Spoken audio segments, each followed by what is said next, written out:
거기에 대해서도 좀 증거체부 이의 신청에 대해서도 그냥 개괄적으로 말씀을 드리면 법대로 하자는 겁니다. 법을 집행하는 기관에서 법을 준수하지 않으면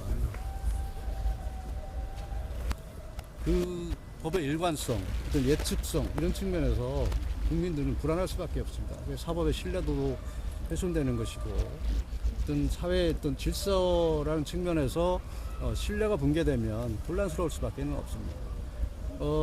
지난 재판에서인가 헌법재판을 이번에도 그렇지만 헌법재판을 강조하시면서 헌법 규칙을 규칙에 따라서 했다고 하는데 규칙은 헌법재판소법에 위임된 법이 내에서 해야 되는 것입니다. 그런데 그것이 법 규정에 어긋나면 그 규칙 자체가 무효일 수밖에 없습니다. 위헌 법률이 헌법에 위반되면 위헌 법률 결정이 나는 것과 똑같은 원리라고 할 수 있을 것입니다. 그런데 지난주에도 그렇고 항상 법보다 규칙을 내세워서 결정하고 있는 부분들은 분명히 문제가 있다.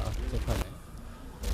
왜 법을 따르지 않고 법보다 하위에 있는 규칙에 따라서 결정했다고 하는지 이 부분은 분명히 짚고 넘어가야 된다는 생각을 합니다. 그리고 내란죄 부분도 왜 정리를 해야 되느냐 하는 부분에서 정부인 측에서는 내란죄는 철회하지만 내란 행위를 그대로 유지한다고 말을 하고 있습니다. 그런데 내란죄와 내란 행위를 구분하는 것이 가능하냐? 그거는 말장난이다. 저는 그렇게 생각합니다. 예를 들면 주식회사의 대표가 회사 돈을 쓴다고 해서 횡령행위가 되는 거죠. 그 돈을 쓴 것이 횡령죄가 성립됐을 때 횡령이 되는 것입니다. 내란죄가 성립돼야 내란행위가 되는 것이지 내란죄와 내란행위가 구분될 수 없습니다. 살인죄가 있어야 살인행위가 있는 것이지 살인죄가 없는데 살인행위가 있을 수는 없습니다.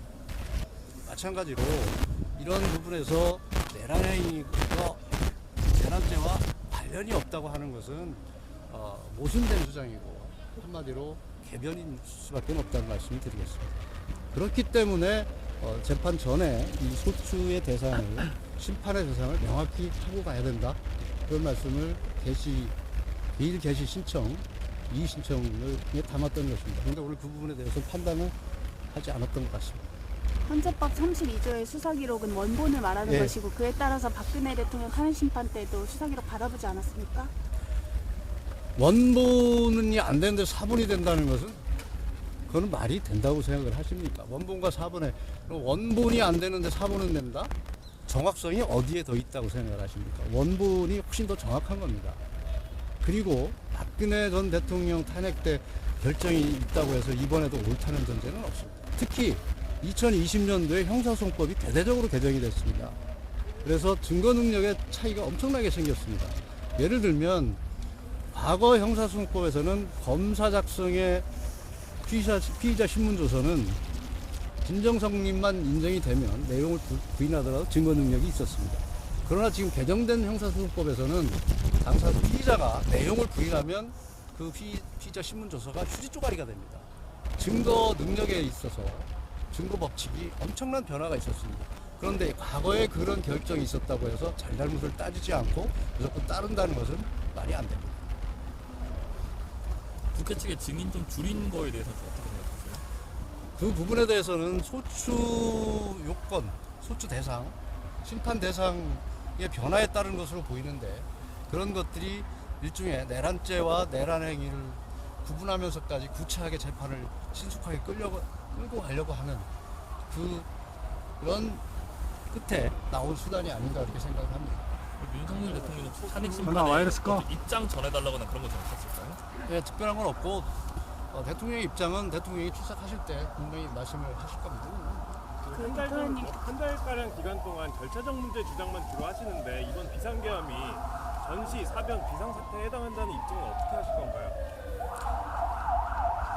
그 입증 방법에 대해서는 다음 기일에 입증 방법을 제출할 것이고 전시 사변을 어떻게 해석할 것이냐에 대해서 과거 기준과 현재 기준이 다를 수 있고 대통령의 광범위한 어떤 정보력과 보고 그리고 대통령이 판단하는 상황과 일반인들이 판단하는 상황은 분명히 다를 수 있다는 걸 말씀을 드리고, 그 부분에 대해서는 다음 기일에 입증 방법을 통해서 추후 재판 진행 상황에서 충분히 입증할 수 있다고 생각을 하고 있습니다.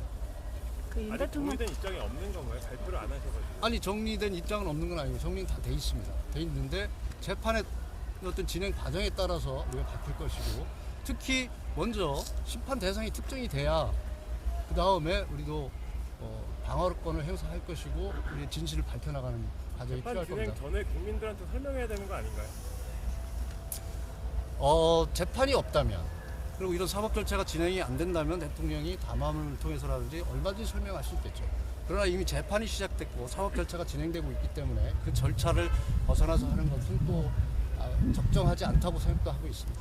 내일 본론 전에 혹시 뭐 올해 본론 전에 따로 내실 서면이나 그런 자료 있을까요?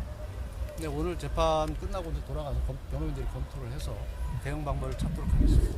윤 대통령이 법적 정치적 책임 회피하지 않겠다고 하셨는데 지금의 모습은 그거랑 좀 배치되신 거 아닌지. 전혀 배치되지 않는다고 생각합니다. 대통령은 법 질서를 준수하고 무엇보다도 헌법을 수호하고 국토를 보위할 의무가 있습니다.